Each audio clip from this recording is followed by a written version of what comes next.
দিকে দিকে ভাইজানের সংগ্রাম, ভাইজান তোমায় জানাই স্বাগতম, ভাইজান তোমায় জানাই ওয়েলকাম। শিরায় শিরায় রক্ত, শিরায় শিরায় রক্ত, লাগলে পড়বে রক্ত, সেই রক্তের বন্যায় ভাইজান তোমায় জানাই স্বাগতম। अरे देखो देखो कौन आया, अरे देखो देखो कौन आया, আমাদের সংগ্রাম। ধন্যবাদ।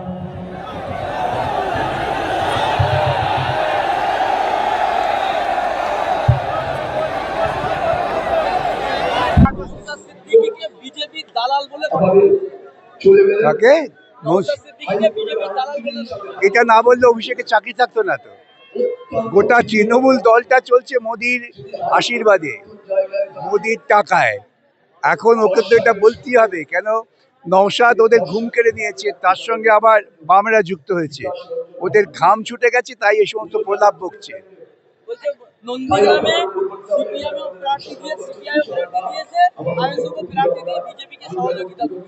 সেটা তো ওদের, তো অত ওদের মাথা ব্যথা কেন? ওদের শক্তি নেই বিজেপির মোকাবিলা করার। তো ওরা কি নির্ভর করছে বামপন্থী আইএসএফ এর উপর?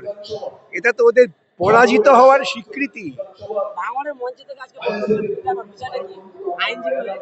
আইনের পেটানো, আইনের পেটানো, লাঠি দিয়ে নয়। যে বললাম আইনে আমরা পেটাচ্ছি, আরো পেটাবো। দেখছেন না কান্নাকাটি করছে, কোর্টে গেলেই বলছে কেন কোর্টে যাচ্ছে, উনি কেন কোর্টে যাচ্ছেন, বারে বারে পিল খাওয়াচ্ছেন। এটা পেটানো শুরু হয়েছে। শওকত মোল্লা বলছে যতই বাইরে থেকে লোক নিয়ে আসেন আমরা এখানে ভাঙড়ে জিতবো। শওকত নিজের জামানত রাখতে পারবে কিনা এই নিয়ে আমার মনে তো প্রশ্ন উঠে গেছে মানুষের জমায়েত দেখে।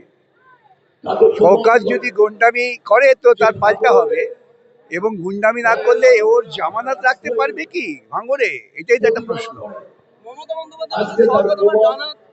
মমতা বলছেন শওকত তুই বোম চুরিস, তাহলে অ্যাডমিটেডলি যে বেটা বোম ছাড়া কিছু বোঝে না তাকে মমতা নিজে সিকিউরিটি দিচ্ছেন, তার মানে কি দাঁড়ায়?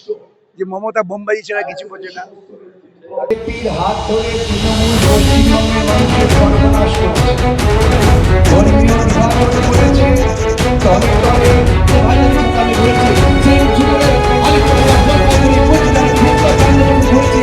আপনারা জানেন এখনো সেই কাশ্মীরের তৈরি মাত্র দিনে 150 টাকা 170 টাকা। আপনারা ভাবতে পারেন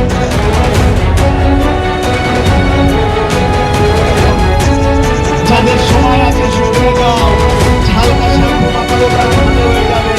কিন্তু যারা ভাইজানের উদ্দেশ্য ছিল যে ভাঙড়ের নামকে টোটাল পশ্চিম বাংলায় আলোকিত করা, সেই জন্য প্রত্যেক বছর ব্লাড ডোনেশন